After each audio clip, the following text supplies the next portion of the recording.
Okay, well, welcome everyone to our marketing webinar today.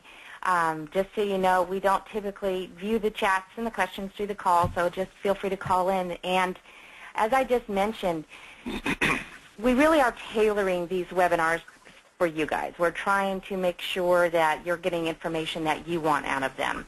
And I think one of the keys to that, especially if you already are using some of the features that we're talking about, is that this is a great forum for asking questions or discussing some issues that you're having. A lot of folks, use a feature or have been using it for months or years, yet there's different ways to apply it. So that's what this webinar is going to be all about. Okay, so I'm going to, I've got one more person to unmute in here. So Greg Kelly's coming on here. First thing that I wanted to show to everyone is, let me lower this screen, is the results of the poll. So let's bring this up. Can everyone see these poll results? Yes. Okay. So these are the information that you guys, when you register, you fill in your responses. And one thing that I do want to remind you, this is based on 20 shops. This is not based on, the whole industry. But I thought this was pretty useful, considering the types of people that would be interested on this webinar. But number one, currently market. I am so impressed to see that 85% of shops currently market. I know when I started using this program almost 20 years ago, marketing was the last thing we would get to. We were so busy, which actually was a blessing, but so much going on, sometimes you don't get to market. And I also found that when I was kind of beating the streets in the late 90s, that people just weren't using this feature. Well, everybody knows this industry has changed. We don't have an option. If you're not marketing, you will not be in business very long. It's just, unless you're in a very, very unique situation, which there's a handful out there, marketing is essential. So it's good to see a lot of people are doing that. And we have a handful of shops on the call that aren't marketing, so I'm hoping that you'll gain some ideas and some insight from this as to some of the activities that you can do to start really taking on this essential business function. Another question we asked was using third-party marketing. Looks like 35%, so a third of you guys are using the third-party marketing. 3 using Customer Link, 1 shop using MechanicNet, and 3 shops using other. I don't know, Maria, if you're on the call, can you tell us, I don't know if you're activated as far as audio, anybody that's using an other third-party marketing, who are you using? I know Meryl Zaxel was using third-party, or using another, and I did not hear that. Okay, so we don't have anybody on the call or on audio right now that, let me activate a few people. Nick, you should have, you're unmuted, and Greg, I just unmuted you as well. So I know there's a lot of different companies out there, but we're also trying to bring in as many as those features available in third-party marketing. So you guys are already paying for the service. We want to see if we can help maximize your time and money by offering more that you can use in MaxxTraxx. So that was interesting. This one, also very interesting for me. 80% are asking for emails.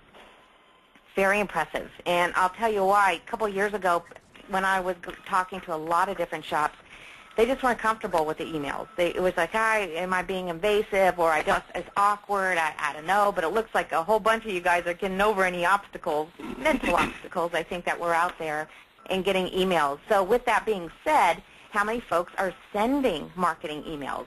Well, only 30% of you, and part of that is because we need to make it easier for you and integrate the email, mass email or targeted email features in a MaxxTraxx, and we're going to do that. So I wanted to just let you know that's somewhere we're going, and this is a forum. This is a great opportunity for us to get your feedback on what you'd like that to look like, how you would like that feature to work.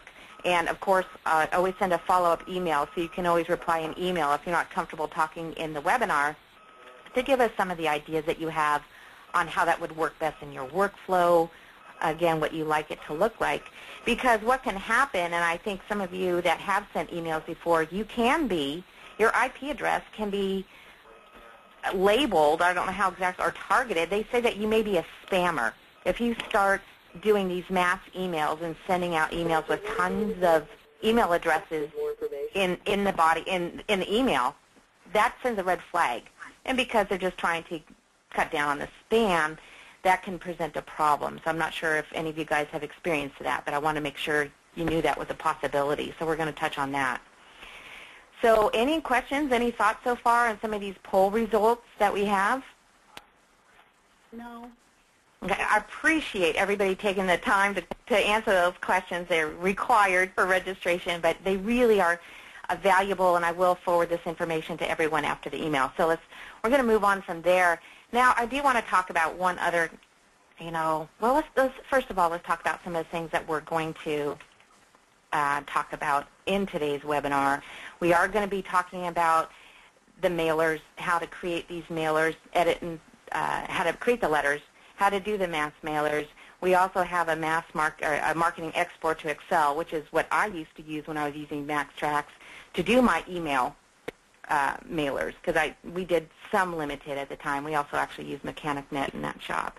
And we also want to cover some of the reports that we have in marketing here that talks a little bit about the customer source report, which if you're not going to measure it, why do it? I think that's so important. And also customer follow-up report, which I'm glad we have a really nice report in here. I use this feature a ton. So I'm just going to kind of go through each one of these features, and if anybody wants to redirect this webinar, again, it's for you. So let's start with, once people are already coming, we have a feature called appointment reminders. And here we contact customers with scheduled appointments. Hopefully I have this turned on. This screen is if you make appointments on your appointment calendar and you set this screen up, it'll prompt you to contact these customers because let's say I want to contact them 2 days ahead of their appointment. So under here it says black. It's a normal contact. Okay, it means that I've scheduled to call them 2 days out, so I can just jump in here and call them and then check this off that, hey, these guys are done. They've been contacted. We check them off in the contacted column. Yellow here on this screen is between contact date and today. So that may be maybe 1 day before their appointment. They're saying, hey, wait a minute, you're kind of in the yellow. You're not hitting your 2-day window. And then red is the appointment is today. Okay, and purple is past due. So let's go ahead and I want to schedule one real quick, and let's see what this would look like. So if I were to put one, let's say on the 14th, okay? That's fine. We'll do that. And we will go ahead and set up. I think it's set up. Let's just double check. So if it's not set up, guys, you just go into Setups, click on Marketing, and this is our appointment contact setup. And we will have training videos out here shortly. So use appointment contact list. Yes, it's activated. Days in advance to contact customers. Let's say 2. Okay, so if we go back to this, contact customers with scheduled appointments, again, under the marketing section, here's my name. And let's, you know what, let's do another one. Let's schedule an appointment. For Sam, let's do it for tomorrow. Let's see what his will look like. So we're just going to put him in for an oil change. How's that? Okay, so he's on our schedule. Let's go back to today. So if I go back up to marketing, contact customers with scheduled appointments, here's my name in black because I'm 2 days ahead, but here's Sam's name. He's in yellow because I typically want to contact these guys 2 days out. So this is between contact date and today.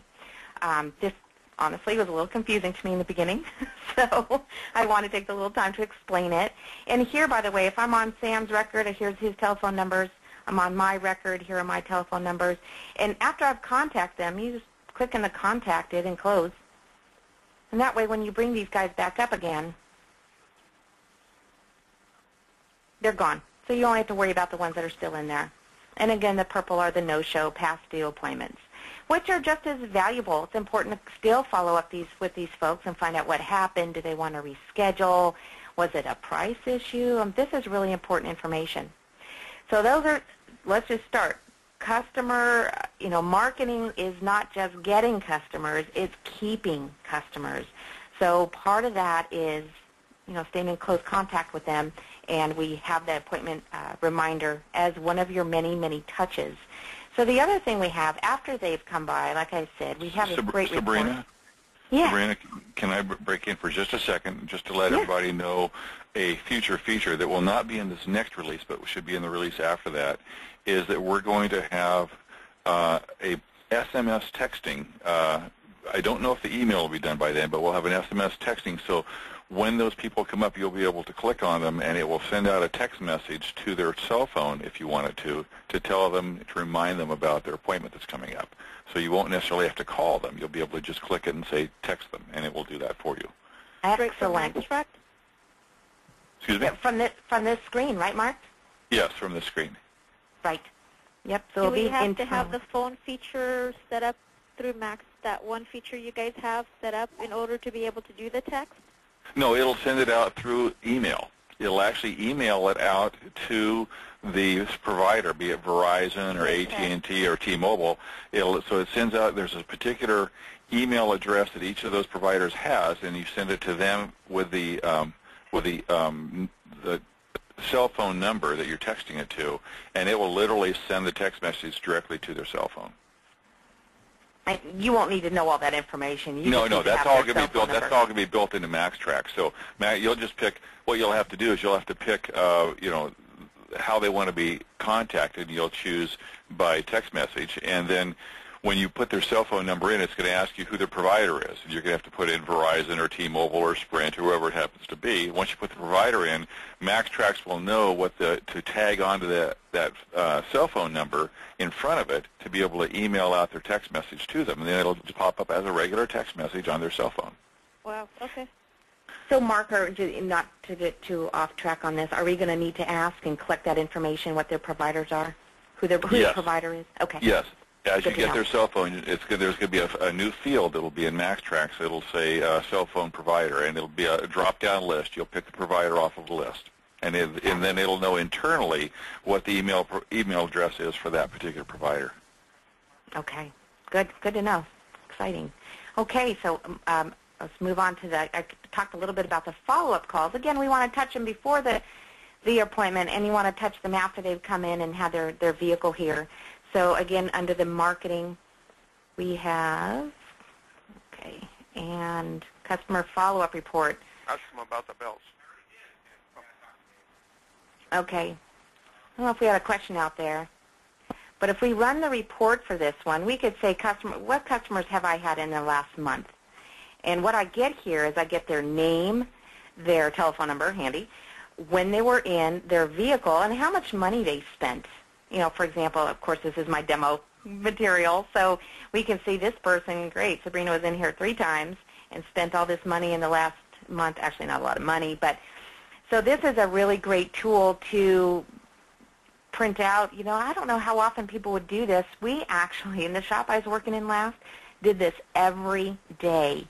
Back before we had this wonderful customer follow-up report, we would just create a letter or postcard. We assign a postcard that just said, call back. And if that came up on my letters to be sent, we would pick up the phone and we'd call those customers.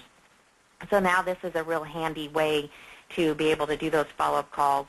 And my experience was probably 1 out of 10, I'd say probably now 1 out of 3 you got a hold of. But then 1 out of 10 had some issue, whether or not they were ever going to come back again, I don't know, but they did have an issue that we could address, and we usually had a pretty neutral third party. I had a gal that did shuttle driving. We also had a person that did parts that would do the phone calls. That way they could be kind of this Switzerland and be able to just take the customer's concerns or complaints and then forward them on to the appropriate person, either the owner of the company or the shop or the service writer or that kind of thing. So very, very valuable tool, I think. And if you can get that into your management workflow, I think it's worth its weight in gold. And then, of course, we do have the customer source report, which I think is so important. I've always said if you can't measure it, then why do it? Because you don't know.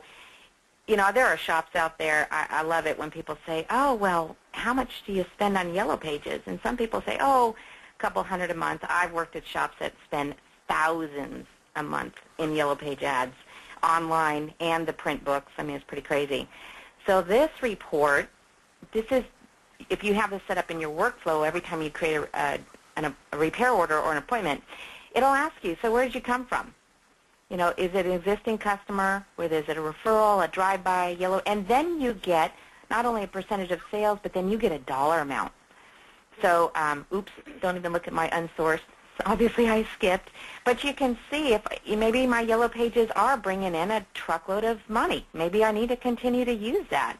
Or if you find over 6 months or a year of tracking this customer source report that this number is really, really low, this percentage is low, and your profitability, more importantly, is very low, then really, is it worth it? Now, I have had this asked before. If they're already in the database, why do I have to select existing? The reason why is because you may want to select, you know, a customer link or mechanic net postcard. You may want to select a special coupon that you sent out. And, of course, these are all user-definable. So however you want to set them up, and, of course, you guys will recall that in these coupons or these customer sources, if it is a coupon, you can program it to say, well, if you bring in this coupon, you automatically get that 10% off labor or whatever it is. So I think this is a really valuable report. I have to say in my training, a lot of people, it's like, oh, yeah, I'm going to skip this. I'm going to do it later. My feeling is get in the habit of it. Just even if you just break it down between existing and Yellow Pages or whatever. Keep it simple, but I think this is a good habit to get into. So as you start taking time, money, and effort to put in marketing programs, you're going to see what's paying off. Because it's tough to do mailers and postcards or, frankly, pay for Mechanic Net or pay for Customer Link and not know, am I getting a return? Because it can get pretty pricey. So that's a little bit about our customer source report. So now getting back to the mailers, letters, postcards, and soon to be emails. Under marketing, this is where you create your letters and postcards. And we load you up with a couple just to get you started. There is pretty self-explanatory. We should have training videos up for creating all of these here within the next month. But I'm sure most people on the call, since a lot of you do marketing, are pretty familiar with these features. A little feedback. Do we want to go into some details on how to create these letters and postcards? Is there going to be a time where we'd be able to upload images to these letters? And Sabrina, let me answer that question. Yeah. The answer is yes. We're basically kind of jacking up the radiator cap and replacing the car on this entire word processor. We'll be putting in, again, not the next release, but hopefully the release after that, a brand new word processor which will allow you to put in pictures. It'll allow you to change fonts, change colors, move stuff around. It's going to be, it won't be Microsoft Word, but it'll be pretty darn powerful to allow you to do pretty much anything you want to do, because then you'll be able to have nice-looking letters, nice-looking postcards, but also nice-looking emails that will go out with all of the same stuff. So, yes, the answer is that the current word processor is going to be thrown away here fairly soon. Cool. Okay.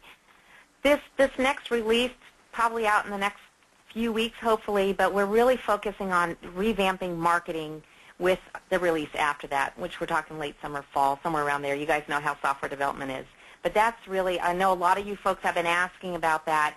We've put in a lot of reports in this last release. We've done just a lot of small feature requests that people have been sending our way in the last 6 months. So you're going to see a lot of little features. Know that those are more individual requests that we're really trying to respond to, which I think you would know that most other software companies don't.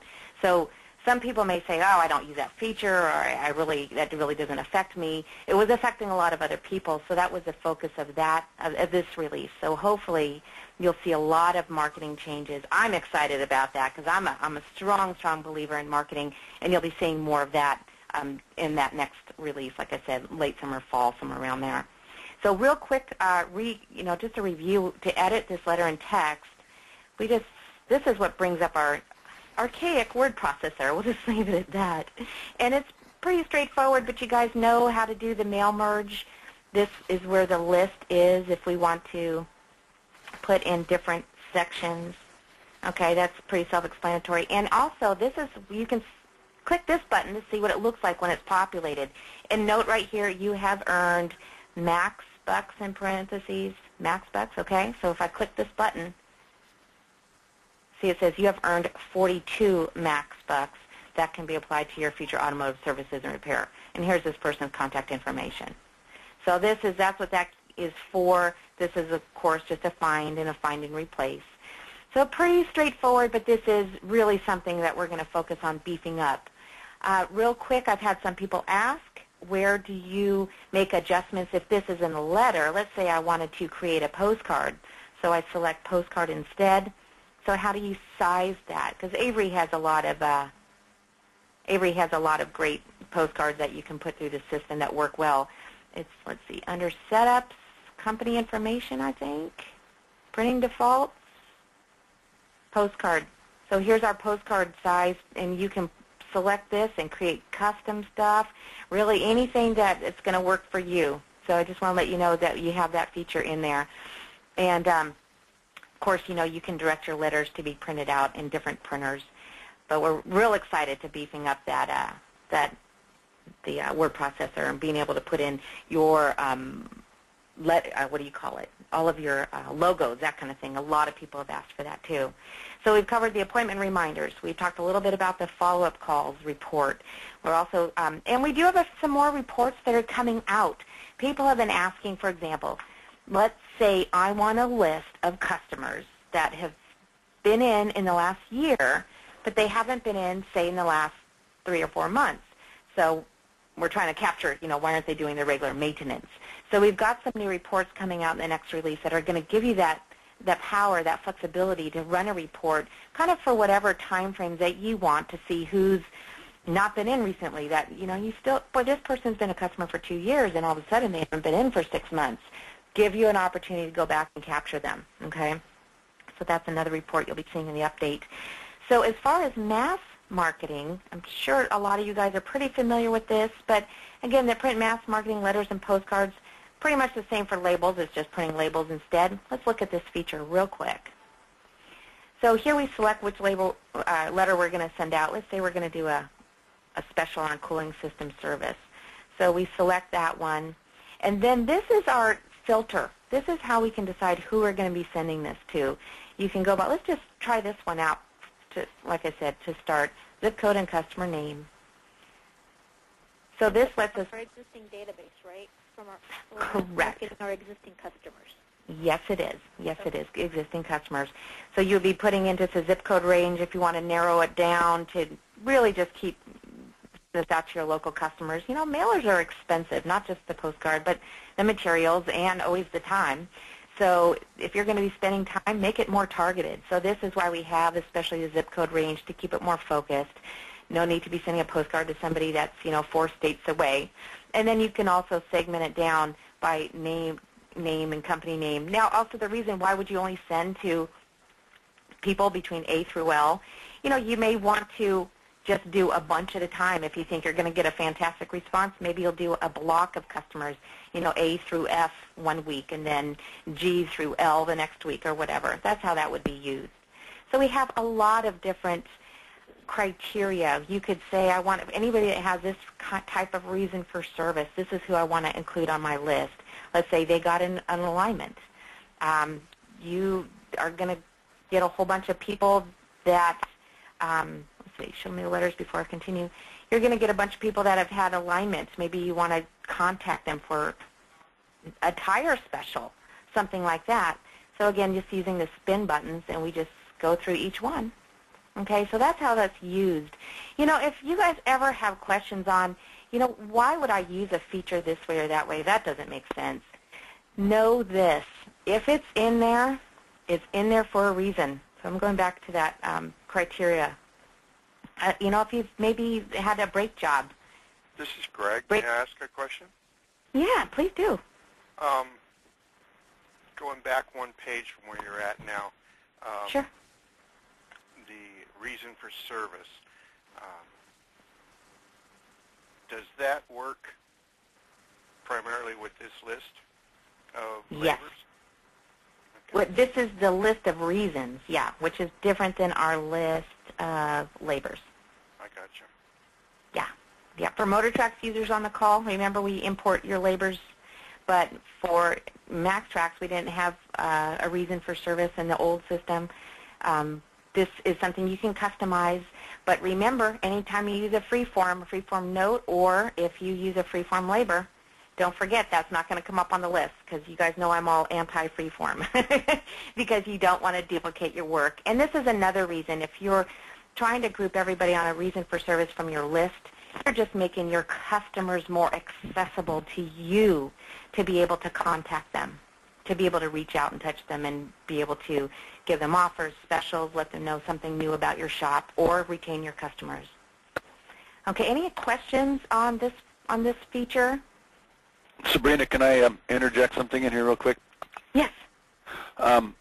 In reference to the mass marketing of either the letters or postcards, if you're doing a mass marketing and your letter or postcard body includes the your make and model fields to import, that's not going to work in mass marketing. That's designed for the direct attaching of letters to a vehicle or to an RO, where it knows which of the vehicles that customer owns that it's dealing with. So when you do a mass marketing, that customer may have anywhere from 1 to 50 vehicles, and so it doesn't know how to fill that in based on which vehicle is it. So it's just going to leave it saying your make and model. So when you do a mass marketing letter or postcard, you don't want to use that kind of a field in the body of the letter. That's a great point. I'm so glad you brought that up. Let's hit those edit letters and postcards. So let's look at this one, for example. So here we just have, this is all customer information. Oh, including the max bucks, that's customer information. So that would be fine for a mass mailer. But if we did anything, of course, recommended services. If we were to look at this one, recommendations would not be in there. Your make and model would not be in there. So really, really good point. I'll make sure to add that to the user manual and put that in the training video. So. And there's a thing I'd like to interject as well, if I could, Sabrina, and that is every customer record has in it a checkbox to say include in mass marketing or not to include in mass marketing. So if you have other businesses that you're dealing with that you don't want to send out a marketing letter to, make sure that you go into that record and turn off the mass marketing, and that's going to be under your, right there, and you're going to say don't include in mass marketing. That's important, because otherwise you're going to be sending out and wasting mail and wasting postage to people that really have nothing to do with, as far as your mass marketing plan is concerned. Right. Or fleets who already get special discounts. You don't want to give them another 10%. Exactly. Okay. Great feedback. Another good point. Thanks, guys. Any questions on that, guys? I want to kind of, again, this is just real informative. I'm not going too deep in a lot of these features because so many of you folks said you are using the marketing in the system. Okay, so we're going to go on. I want to touch a little bit about the marketing export to MS Excel. I get a lot of people that are doing this, and I think it's fabulous. So you can do a zip code range, or let's just do everybody.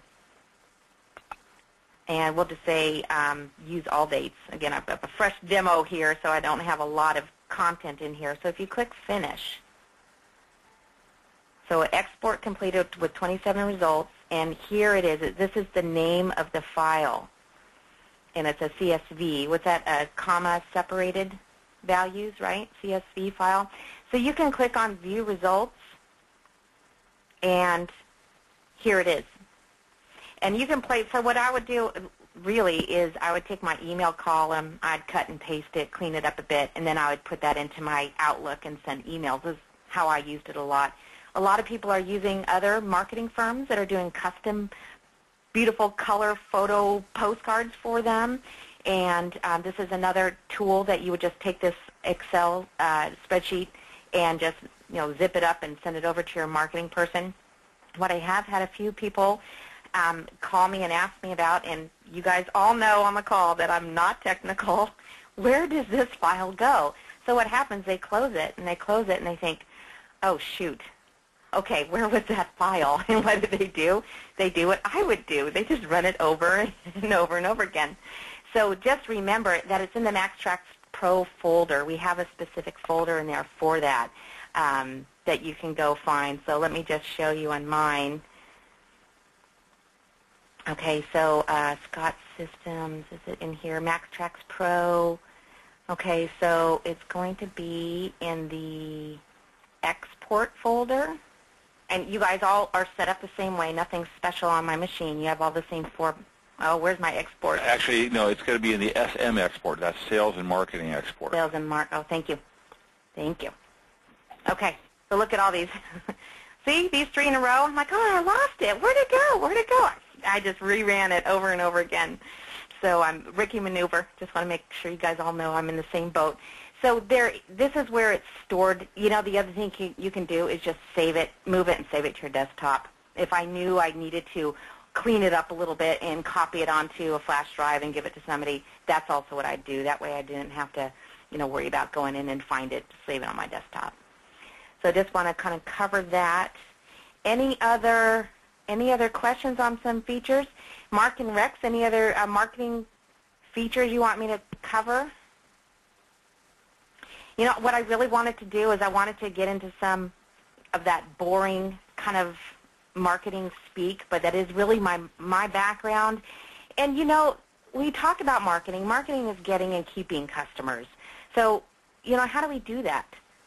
As we said, 85% of you people are marketing. So, how are the big guys doing it? And those shops that they're 3 doors down or 3 blocks down from your shop, and they are booming, and then your shop may be quiet. I get a lot of insight. We'll just leave it at that. A lot of insight into how some shops are doing in San Francisco. And there's this one shop downtown San Francisco. They spend $20 grand. Are you ready for this? $20,000 a month on quarters in parking their customer vehicles around town. It's insane. They even have a full-time person doing that job. This shop cranks out so much business, it's unreal. Now, literally, if you poke your head around the corner, you can see another shop down the block.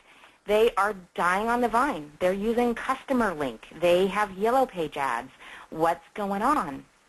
So how are the big guys doing it? And there are some fundamentals, and I just want to cover these real quick because it's kind of boring, but I think it's kind of important. We talk a little bit about, this one. Hopefully everybody can see that. Marketing's this. It's exposure to your customers. Exposure, then you have your qualified prospects, outstanding prospects, and then you get new customers. This is how that funnel. You've got to get that exposure. So we talked a little bit about, tracking your customer sources. There's people out there that spend $3,000 a month on Yellow Page ads. I'm not kidding. I used to work for one of them. So it's out there, and that's pretty much how they ramped up to now 3 stores, in 2.5 years. So, but it's a lot of money. I'm still not sure that's the best way to do it, and for a lot of shops, frankly, it's not an option. The other thing you have is mailers and emails, and we had one person start to ask on the call, is that mass mailer going just to your existing customers? Yes, it's going just to your existing customers. But there's a lot of options out there. There are companies that specialize on doing mailers to certain zip codes to try to get exposure to your shop. And you work with them, you get up something mocked up real nice, and they just hit everybody in a whole zip code. And you can dial that in, focus it a little bit more by do they own versus rent, what's their average income, household income, that kind of thing. But we're still talking about a chunk of money. But what do you always have for exposure? You always have referrals, and those are free. Okay? So qualified prospects, these are people that, live in your area. They have a car, which, is important. They have a car that isn't still under warranty, for example, may not be going to the dealer. So these are more, what do you consider your qualified prospects? Now these, again, are more targeted emails, mailers that you may do.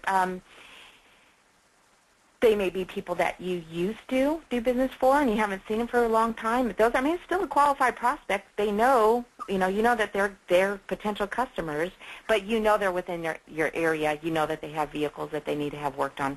But then, again, you also have referrals. So we're talking money, no money. Money, no money. And then outstanding prospects, people that call in for information. They call in to make an appointment. They call in for a quote, which, there's some people are like, no, I don't do quotes over the phone at all. This is, it's a different philosophy, and I respect that. But then you also have referrals, which means that they're probably going to be a new customer if they're a referral. So what I really wanted to focus on is marketing isn't just about, like I said, getting the customers. It's about keeping the customer. So what are some of the fundamentals? I look at it this way. Number one, you have to do the job right. Number two, you need to communicate with your customer with those appointment reminders. Let them know 2 days ahead. They don't want to forget their appointment either. They want to get their car taken care of. The follow-up calls, again, communication, that making sure it's a positive experience. And if you are so lucky to have somebody complain to you, look at that as a gift, because that gives you an opportunity to win them back. And what are you doing? Every single time they walk in your door, you have to earn that customer over and over and over again. Hopefully how you feel that way with us. When you guys call in for a tech support problem, or if you're in a crisis, we're hoping to do a really good job, because we want you to know, first of all, we care about you. We're going to be here. And if you're happy with your experience with us, you're going to keep using our product. It works the same for your shop. So getting it done right, communicate with them, and then the recommended services or interval mailers or emails, soon to be emails and SMS texting, those are really important. Those are touches. And again, you're doing them a service as long as you understand those customer needs. You understand that this person is going to keep this car. It's their daily commuter. So, really identifying. We have this feature. I'll get out of here real quick. We also have this feature in the customer record. And like I said, if it's in here, guys, it's in here for a reason. Preferred method of contact. This is important. When we talk about, how do you communicate with your folks, they may say, yeah, we want text messaging. That's in this 21st century, especially the younger generation. They live on their texting. I still don't get it, but they live by this. So that's important that you know this and that you apply this when you're marketing to your customers.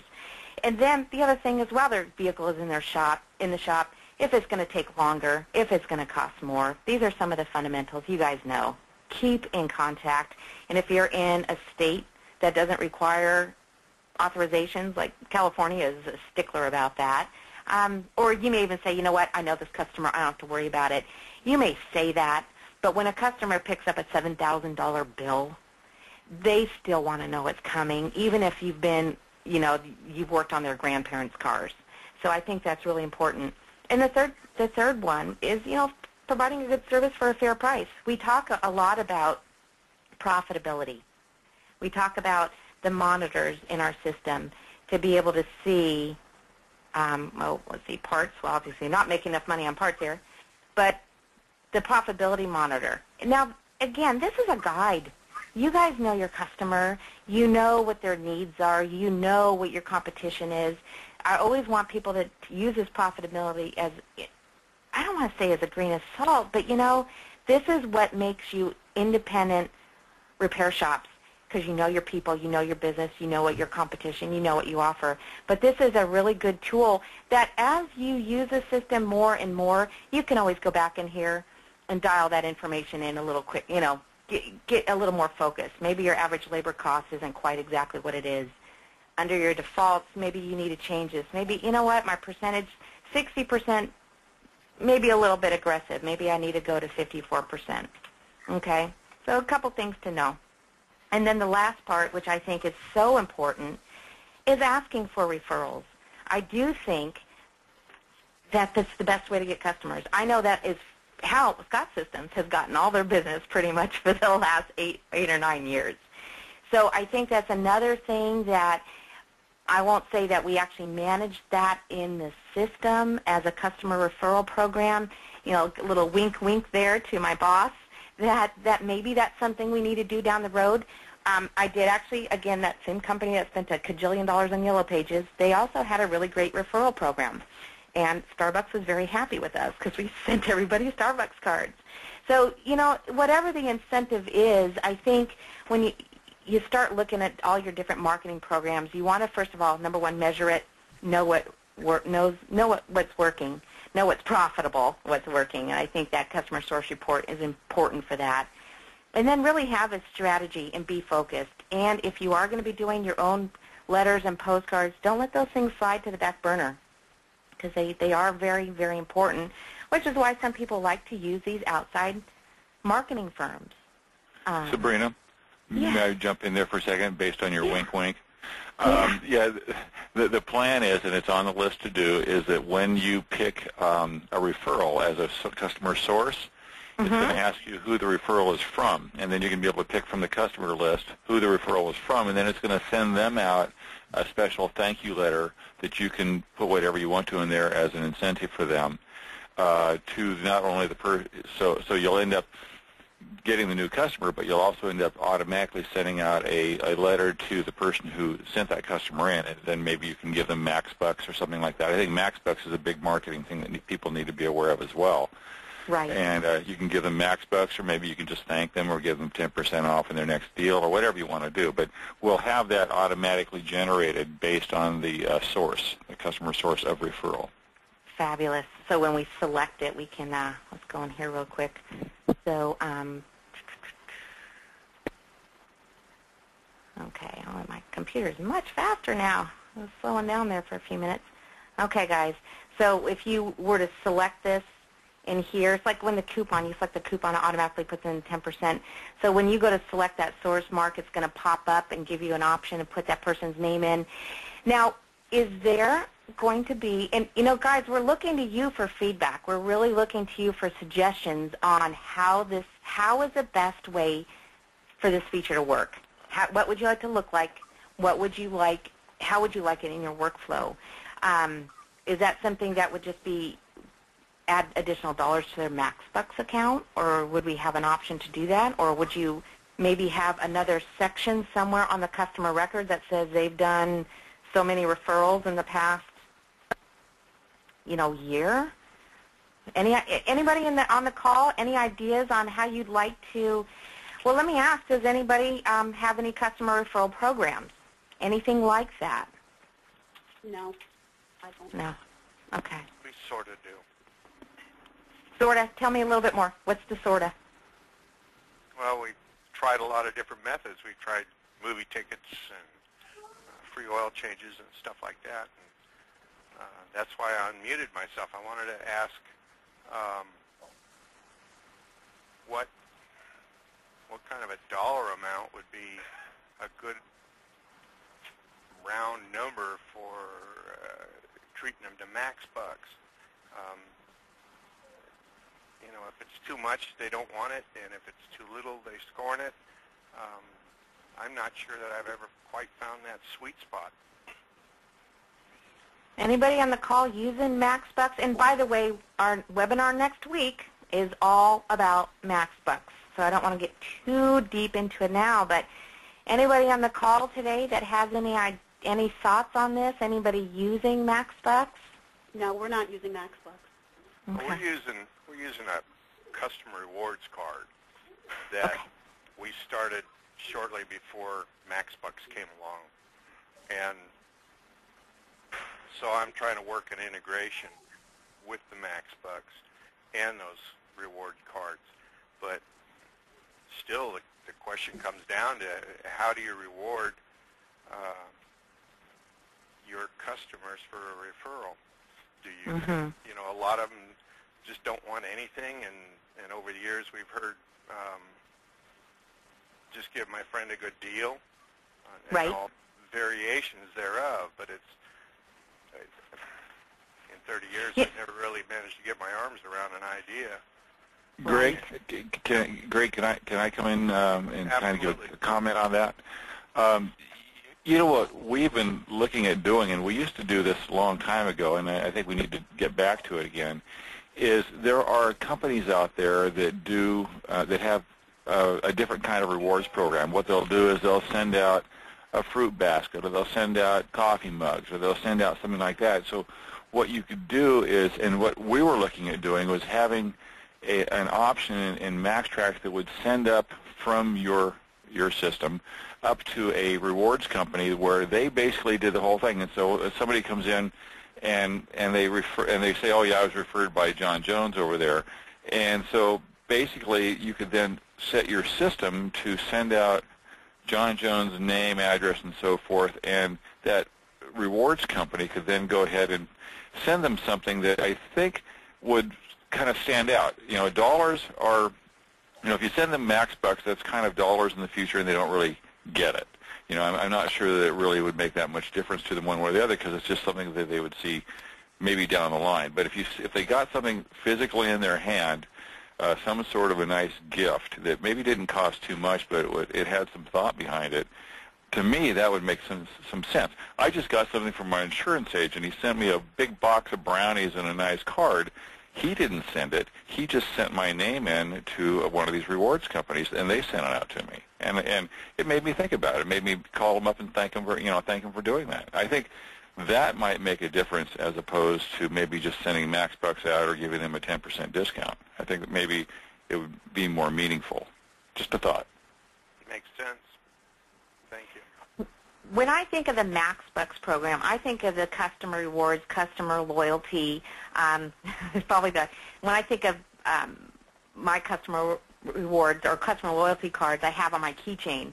And I have one for the supermarket. I have one for Hallmark, which I've never used. Yet I have one for Petco, and I have a big dog. And I get rewards every 3 months, and I buy a lot of dog food. And that's something that I know, like right now I have $10 off next time I spend $10 at that store. I have a choice. I can go to Petco, I can go to PetSmart. Petco's a little more expensive, but it's closer to my house. So you know what? The coupons from the more expensive place, guess where I'm going? Guess where I've bought my dog food from for the last 6 months? Now, it's something that's, top of mind for me. I'm a big dog lover. If any of you guys know me, you know that. So it's kind of the same thing. The MaxxBucks, the loyalty rewards program, and again, we're going to talk more about that next week on the MaxxBucks webinar, I think is more about you bring in your own business to the same place. If I have a ton of MaxxBucks piled up at a shop, and I'm like, darn it, my kid needs to get, brakes done on her car, guess where I'm taking my car? So the loyalty rewards, I think, is more for your own use. When I think about the referral program, though, first of all, people like to look good. They like to be knowledgeable, and they like to be able to do something nice for their friends by saying, you know what, I trust this shop. They do a really good job. Fair price. Not the cheapest in town, but they do a fair price. So I think they like to, get the kudos for that. But I'll tell you, we bought a ton of Starbucks cards, and I think they were $10 a piece. $10, and we also had, if you had the most referrals in a year, you got a trip. And it was, I think, a trip to Mexico, and this was a shop in Colorado. And, okay, the trip was like, 4 days, 2 people. I don't even know what kind of place it was in. But it was not that expensive. It was less than $1,000, like seriously less than $1,000. And we had this one gal, she sent in like 32 referrals. She's one of one. 32 referrals, that's a lot of business because not only, and if you're doing it right, not only getting those 32 referrals, you may get 1 or 2 referrals from each one of those people. So I am such a firm believer in this day and age with information bombardment, people broadcast and advertising yellow pages and newspapers and coupons and I don't know about your mailers, but man, oh man, sometimes it's hard to think, is my shop's mailer just going to get stuck in with this, 12 pages from everybody else trying to do a mailer? That's where we're really thinking that the email, which is where people spend more time in email. It stays in their email. If they don't delete you right away, you come up and up over and over again in their inbox. So that's where I think we're starting to really see a gravitation towards an email marketing push rather than a mailer marketing push. But I think different angles, different touches, they always say 11 touches to make a good sale. That's going to be one of the many touches. But what are all the management companies, ATI is one that I think of right off the top of my head. What do they always say all these numbers are predicated on? If you do everything in their program, these will be the numbers. It's all predicated on doing the job right the first time. And you know what? I'm a gal. I don't know a whole heck of a lot about cars. Yes, I've done a truckload of, worked on trucks and did truck oil changes, but it ended there. what matters to me, I want an invoice that's clear, that explains what happened, what am I spending $4,000 for? A piece of paper and a clean steering wheel. So if I don't get a good repair order, a good invoice with a good explanation, and people are in touch with me, taking the time to explain to me why I have to have this, why I have to pay this, and giving me choices, so I kind of felt like I had a little decision-making in there. In addition to, I don't care how good a job you do, how affordable you are, great referrals, great everything. If somebody sits in and they have a grease goob on their steering wheel or on their carpet, you've just blown it all away. So just keep in mind that all this marketing is really, really, really important, but it's also based on you guys doing what you do for a living to the very best you can. And the rest of this stuff makes all the difference, and it takes care of itself. So I think, marketing is important, but, you may get them in the funnel. You get them in the funnel, but if they come in once and they have a bad experience and they're gone, that was a pretty expensive cost of acquisition for a one-time visit customer. So just one thing I want to just kind of throw in there. So, well, like I've said in the past webinars, feedback, guys. Please respond to the email. If you have any questions, the follow-up email I always send, if you have any questions about something we talked about, a feature that we went over, we're always trying to, provide information that's valuable to you. So suggestions for future webinars. Our webinars are scheduled out right now through the end of June. So please remember to just go under the training tab and click on upcoming webinars if you guys want to register for any future webinars. And you will get reminder emails. And since we're starting to formulate webinars scheduled for July and August, we're probably going to go about another 2 weeks, probably through the end of May. And if you have anything you want to see, any ideas, please let us know. And, I'm going to take the opportunity. You guys know that the way that Scott System stays in business and why we don't have to charge a truckload for our software, not to mention any names, to the tune of $7,000 for their software, but it's because we don't spend a ton of money on marketing. We don't have an outside sales force on the ground that we're, given a 50% commission to. It doesn't work, and we get our business from referrals. So I'm doing what I just preached. Ask your customers for referrals, and I'm asking you guys for referrals. And I hope that you feel that the product not only is providing a good tool to manage your system or manage your business, but it's not just about the system. It's about us too. And part of what these webinars are is to get these forums where we can strategize. How are we going to get better? How are we going to be more profitable?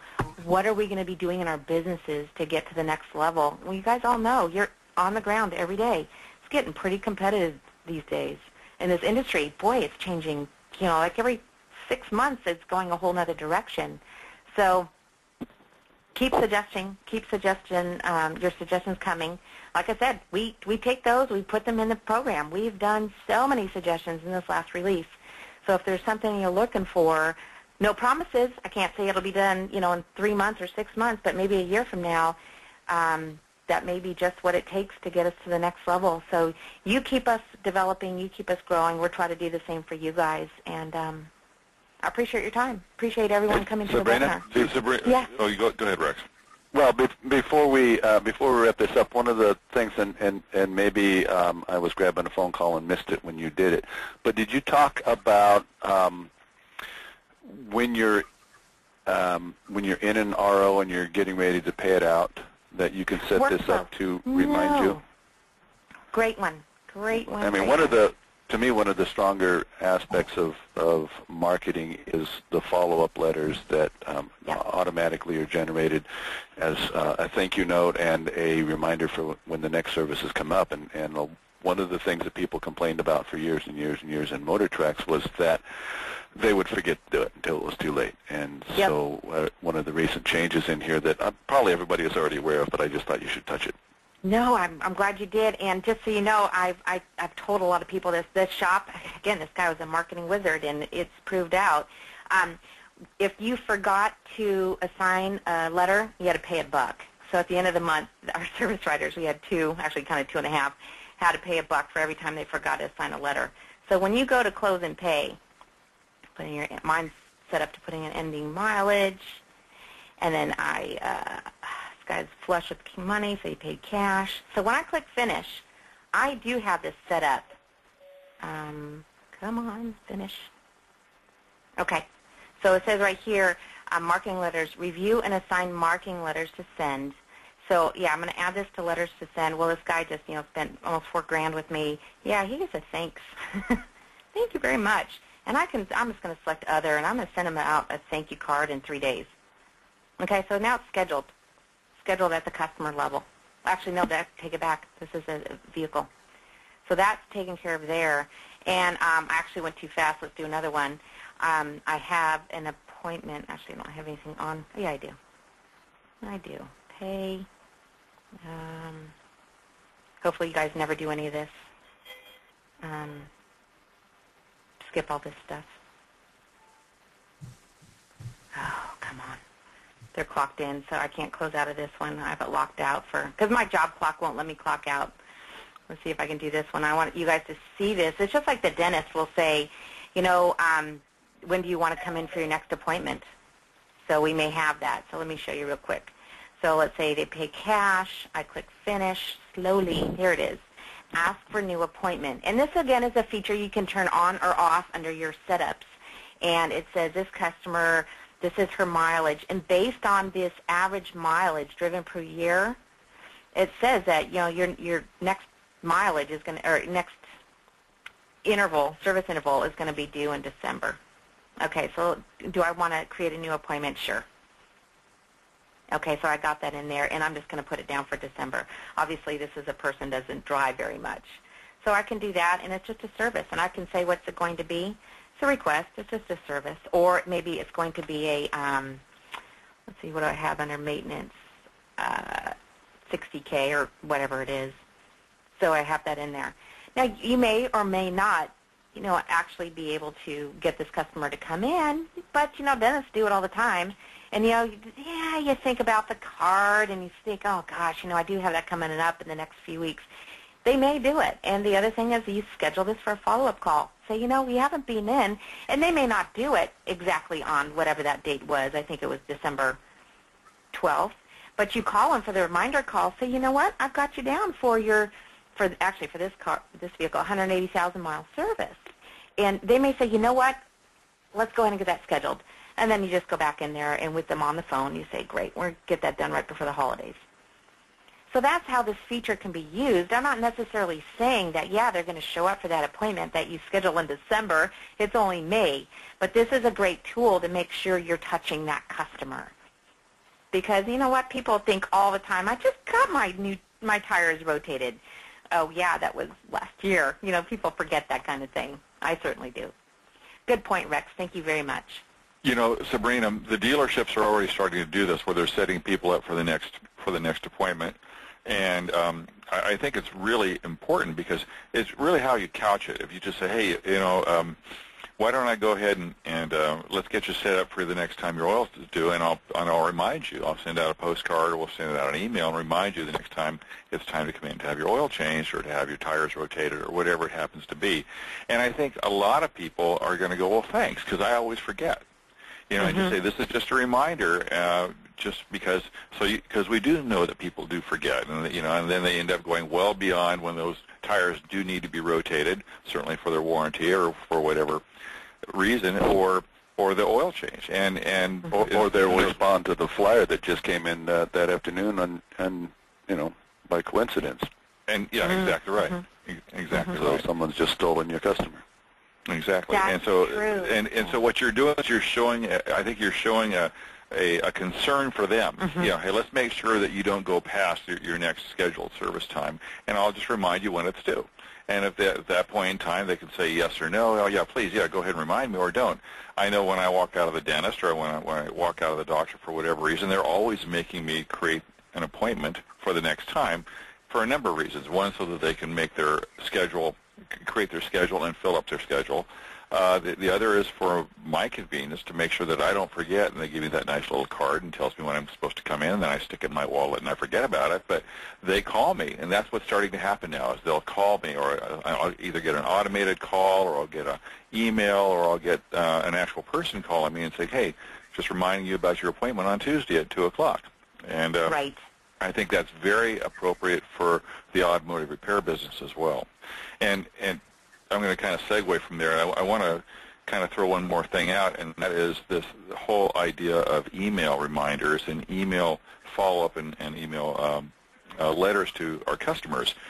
One of the things that you all need to be aware of, and this is one of the reasons we've kind of held back on doing the email, is that there is an inherent problem with email, and that is that first, customers are constantly changing their emails. They're going, they change their ISP or their service provider for their internet, and so their email changes, and so it's hard to keep up with it. So you have to always be constantly reminding your service writers to make sure that their email is correct when they come in, because they do change a lot. And then secondarily, if you're going to be sending out mass emails directly from your system, and this is one of the reasons that you're seeing some of the big follow-up companies like CustomerLink and Mechanic.net and the other ones that are out there, you'll see them starting to get into the email business. And that's because that if you try to send a lot of mass emails out from your system, there's a high chance that your ISP, your internet provider, is going to block them from going out if they start seeing a trend in that, because they're going to see you as a spammer.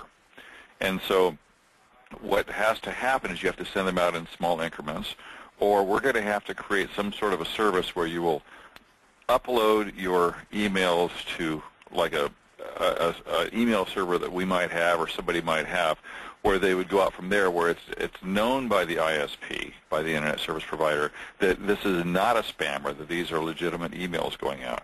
So that's a real issue. I know we've seen problems before where people have sent out mass emails and they either get blocked at the point of sending or they get blocked at the point of receiving because they're seen as spam, because they're all coming from the same place.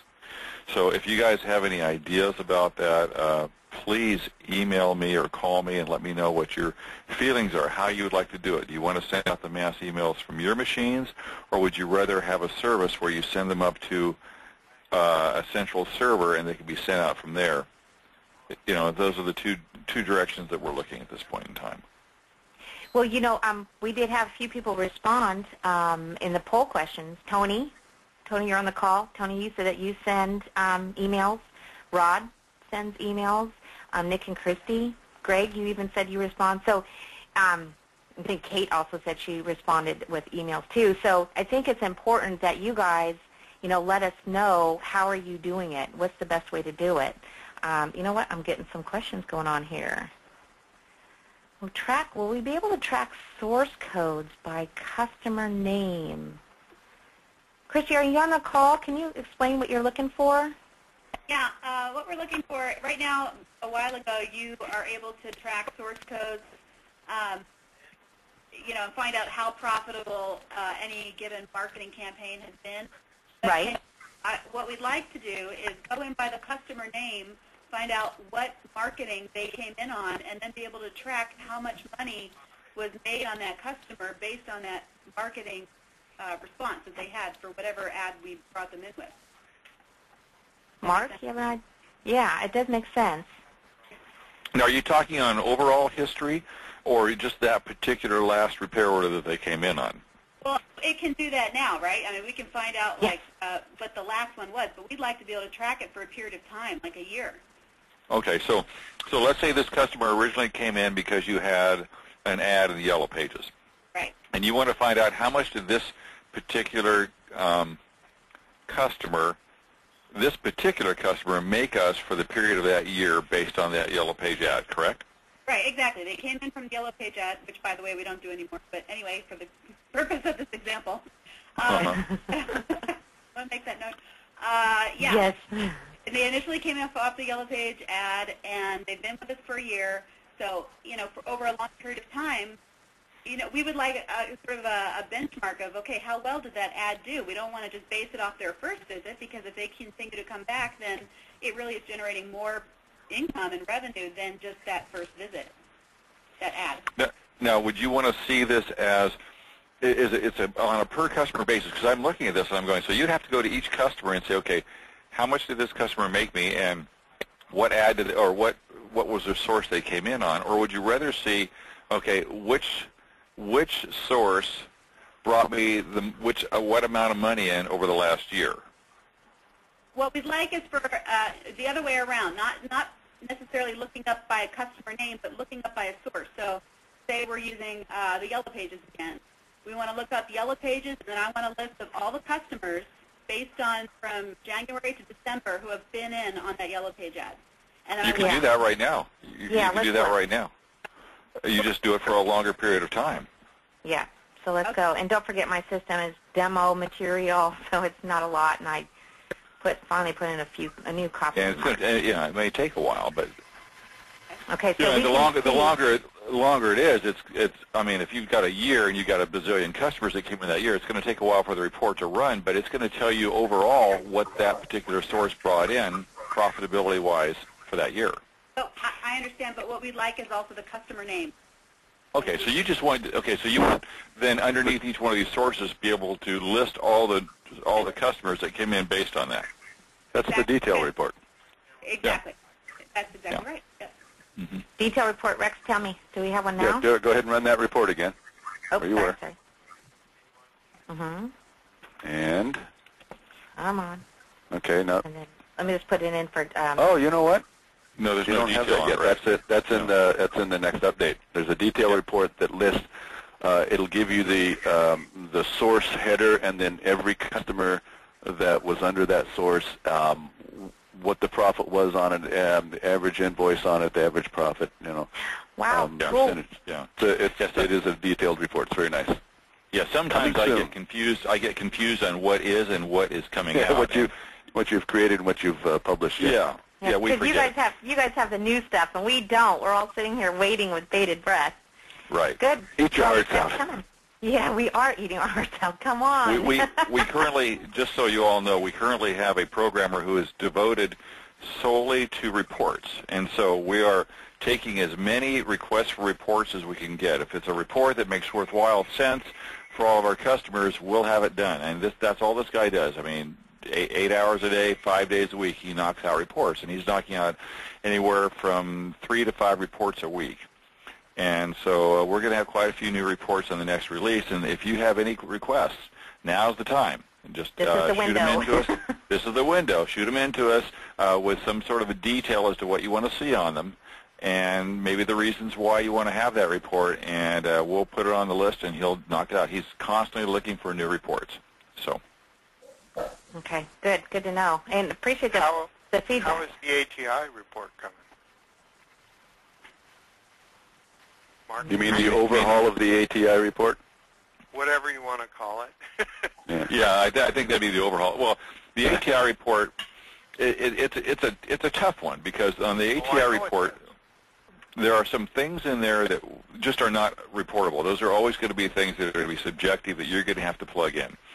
But as far as the improvement of the ATI report, if that's high on everybody's list, I'm not sure that it's high on a lot of people's list. But if it's high on enough people's list, we can move it up the ladder, and it certainly needs to be improved. And there's a few fields that have to be filled in that we didn't fill in on round one, and there's a couple fields that I think could be handled better. So, Greg, if you got some ideas on that, let's talk about it. Okay. Well, guys, like we always say, this is what the email's for. Please if you take the time, we listen. So if you could just respond to the webinar follow-up email, put in your ideas, whether it was about what we talked about today or not. Just go ahead and put in some of your concerns, some of your suggestions. Like I said, we may not jump on them right away, but if we get enough people asking for something, it moves to the top of the list. So it does behoove you to take the time and send that in, and we'll make sure that in our next release we see if we can, squeeze that in. I think that's real important.